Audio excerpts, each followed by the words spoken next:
On a rain-soaked evening, Claire sits at the dinner table, 2 plates set, 1 untouched.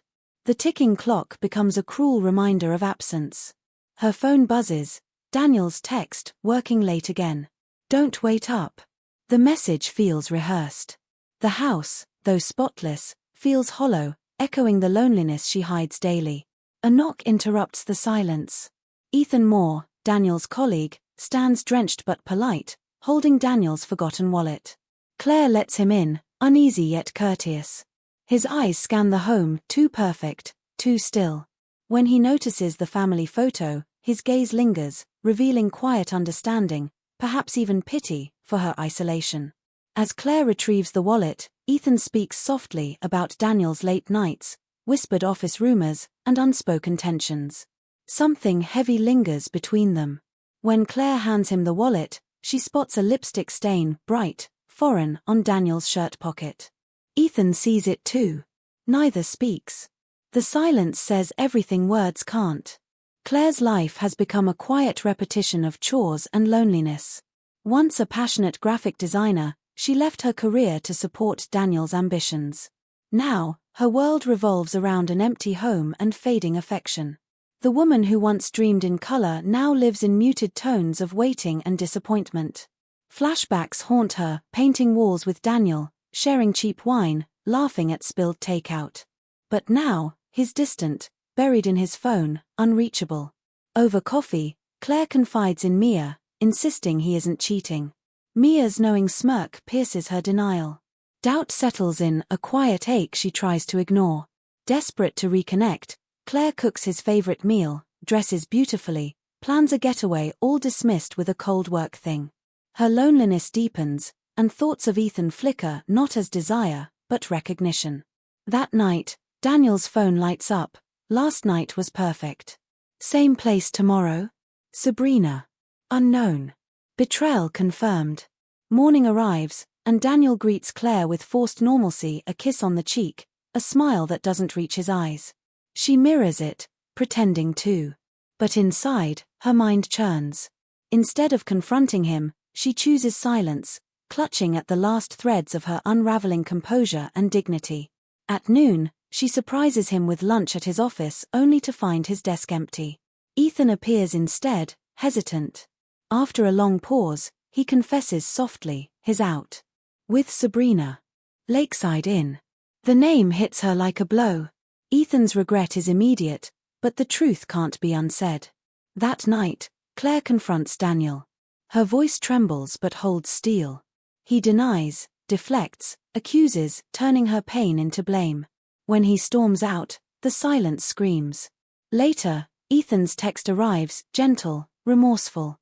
Claire reads it through tears. The next morning, she hides Daniel's wallet beside the stained shirt, quiet rebellion. Daniel's warmth fades entirely, replaced by defensiveness and cold detachment. Claire feels like a ghost in her own marriage. Ethan, burdened by guilt, begins to check in gently, brief texts, kind questions.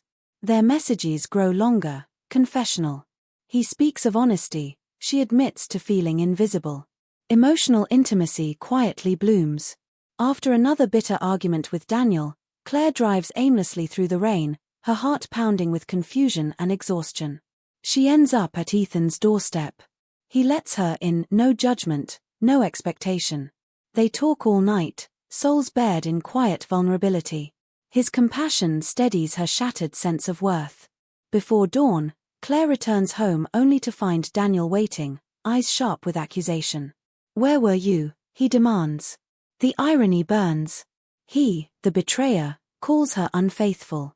The realization strikes hard, his guilt has been mirrored as blame. In that moment, Claire's fear dissolves, replaced by cold, clear strength. Claire reaches her breaking point. The house feels suffocating, filled with ghosts of promises. She packs a small suitcase, ready to reclaim herself. Then Ethan calls, voice tense, urgent. Daniel's been fired. Sabrina accused him of harassment. The words hit like thunder. The truth she feared is uglier than imagined. Confrontation ignites. Claire storms in, fury blazing. Daniel crumbles, not in remorse but rage and humiliation. She twisted everything. She wanted this, he shouts. Claire's bitter laugh cuts through him. You destroyed us for someone who never cared. When he slams the wall beside her, the fear she once knew vanishes completely. Ethan bursts in, unaware of the chaos, holding Daniel's company laptop. He freezes at the scene. Claire, trembling yet firm, steps between them. Don't. He's not worth it. Ethan helps her gather her things. Daniel's final threat, you'll regret this, fades behind her. Driving away, Claire breathes, hollow but finally free. Weeks pass. Claire settles into a modest apartment filled with sunlight and quiet peace. The loneliness that once suffocated her now feels like freedom. She picks up freelance design projects again, rediscovering her rhythm. For the first time in years, her space and her heart belong entirely to herself. Ethan visits sometimes, bringing coffee and calm conversation. There's no tension, no unspoken longing, just mutual respect. When Daniel's message arrives, I'm sorry. I lost everything. Claire reads it once, then deletes it. No anger, no revenge. Only closure. She's done carrying the weight of his destruction. Claire begins illustrating again, powerful images of release and rebirth. Her art spreads online, touching thousands. Invited to speak at a women's empowerment event, she shares her journey of rediscovery. In the crowd, Ethan watches quietly, proud. Claire smiles, not for him, not for revenge, but for herself, finally whole. Claire stands beneath the soft glow of gallery lights, her artwork surrounding her like fragments of memory, the wallet, rain at the door, goodbye without words. Each piece tells her story of loss and reclamation. She reads aloud, sometimes, freedom isn't leaving someone. It's finally returning to yourself. Applause follows, heartfelt.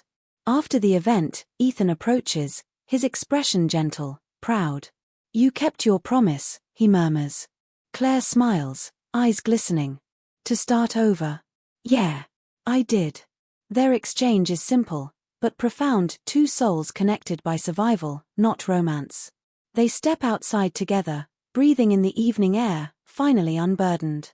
By the river's edge, Claire fingers the chain around her neck, her old wedding ring glinting faintly in twilight.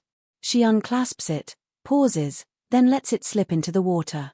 Ripples spread outward, delicate yet endless. She exhales softly, watching it vanish, a quiet, complete surrender to freedom and peace.